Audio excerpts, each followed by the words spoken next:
Katika siku za hivi karibuni, nchi kadhaa zimeanza kuunda ushirikiano mpya wa kimataifa. Mfano mkubwa ni uhusiano unaozidi kuimarika kati ya Ethiopia na Somalia.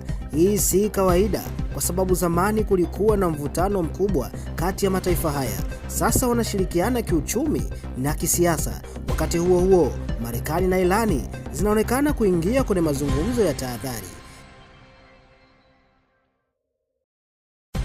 Hizi ni nchi ambazo zimekuwa na uhusiano mbaya kwa miaka mingi, lakini sasa kuna dalili ya mabadiliko, jambo linalofanya dunia yote kuwa macho. Hii inamaanisha nini? Inawezekana kubadilisha mizani ya nguvu ya dunia. Wataalamu wanasema dunia sasa imeingia kwenye enzi mpya ya alliances, ambapo nchi hazitegemei tena washirika wa zamani tu. Badala yake zinachagua mahusiano kulingana na maslahi ya sasa, uchumi, usalama na teknolojia. Je, mabadiliko haya yatailetea dunia amani au vita zaidi?